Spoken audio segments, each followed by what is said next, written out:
देवी देवताओं का श्रृंगार किस तरह किया जाता है, मैं आपके ऊपर प्रकाश डालना चाहती हूँ। देवी देवताओं का श्रृंगार जब हम सुबह उठकर देवी देवताओं को नहलाते धुलाते हैं या शिवलिंग पर, जो शिव भक्त हैं वो शिवलिंग पर पुष्प चढ़ाते हैं, चाहे किसी भी देवता पर पुष्प चढ़ाया जाए वो किस तरह चढ़ाया जाता है। महादेव जी गए बेलपत्र शिव पर उल्टी परत की तरफ से चढ़ते हैं। जिस तरफ खुदरा होता है वो ऊपर की ओर रखा जाता है और जो चिकना होता है वो नीचे की ओर रखा जाता है। यह फूल बेल पत्थर जो चढ़ाए जाते हैं ये आपका समर्पण है जो भगवान को किया जा रहा है। भगवान का पुष्प क्या क्या चढ़ाए जाते हैं? सुगंधित पुष्प हम क्यों चढ़ाते हैं? सुगंधित पुष्प भगवान के लिए, भगवान जी को सुख पहुँचाने के लिए, खुशबू पहचाने के लिए, उन्हें सुंदर बनाने के लिए, अपने आप को समर्पण करने के लिए भगवान को हम फूलों से सजाते हैं। अपना निवारण करने के लिए, अपने दुखों का निवारण करने के लिए, सुख शांति लाने के लिए, सुख समृद्धि लाने के लिए हम भगवान को फूलों का अर्पण करते हैं। और अपने इन फूलों को अर्पण करने पे हम अपने जो समर्पण करते हुए अपने जो मध्य की बात है, अपने माध्यम है जो कहना चाहते हैं हम भगवान को, उस फूलों के समर्पण करने में ही कह देते हैं।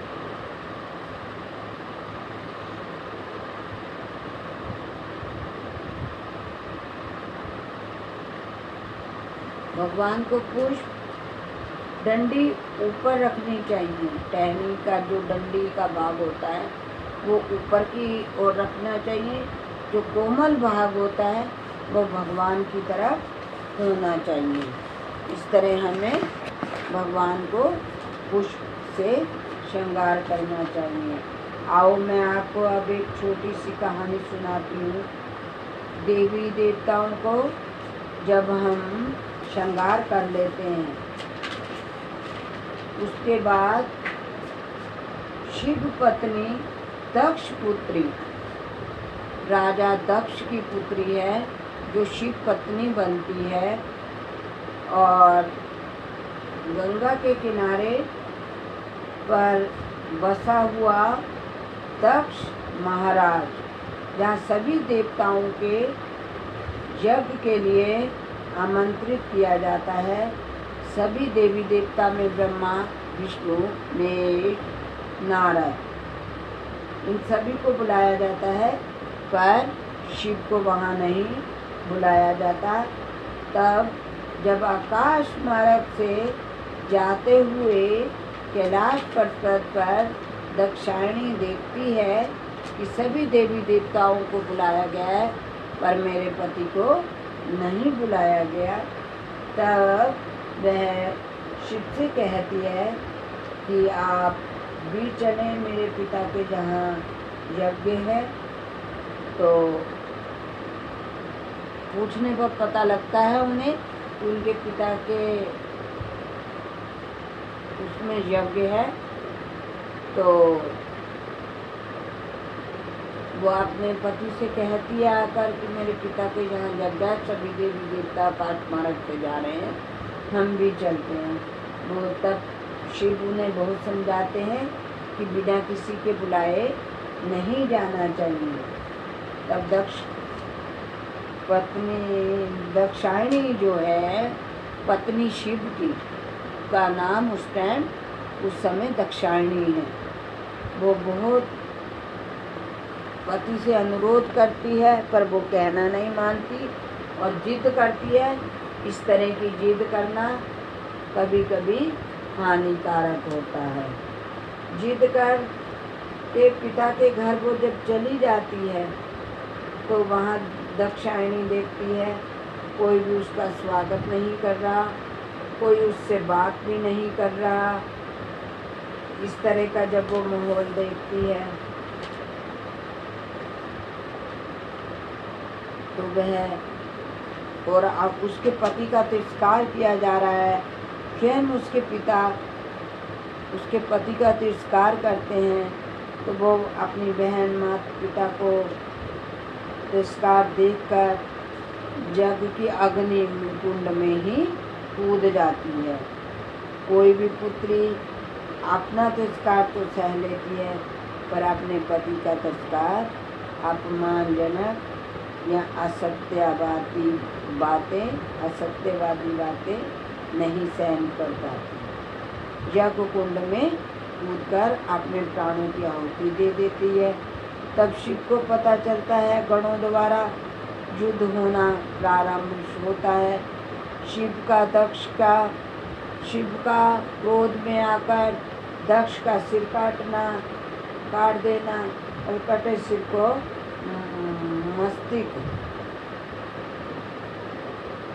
जो है गर्दन से उड़ा देना। देवताओं की आराधना करने पर दक्ष का सिर लगाया जाता है बकरे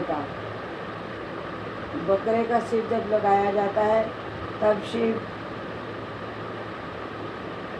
बहुत भोले हैं। दक्ष आवाज करते हैं ब ब ब ब, तो वो समझते हैं, वो कहते हैं कि ये बम बम शायद प्रिय है।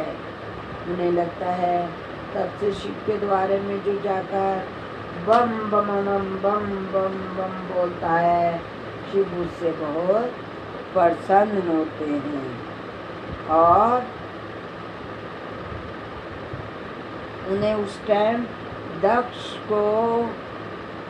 दक्ष यानी जो उनके अपने ससुर थे उनकी याद आती है और बम बम शब्द से उनका एकदम जल्दी से ही प्रसन्न हो जाते हैं और मनचाही इच्छा पूर्ण करने का वरदान दे देते हैं। इसलिए शिव बहुत भोले हैं, सीधे साधे सन्यासी हैं, छल कपट नहीं जानते, अपनी अमृत वाणी में सदा ही ध्यान रखते हैं।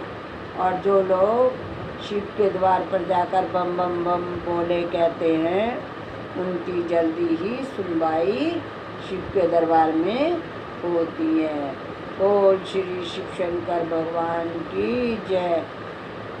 आशुन तो शुभ शिव ओडर दानी, करो कृपा का अविस्तार, जिस कारण निष्कारण करुणा बना लिया, भव सागर से कर दो पार। श्रीमन नारायण नारायण नारायण, भज मन नारायण नारायण नारायण, हरि हर नारायण नारायण नारायण।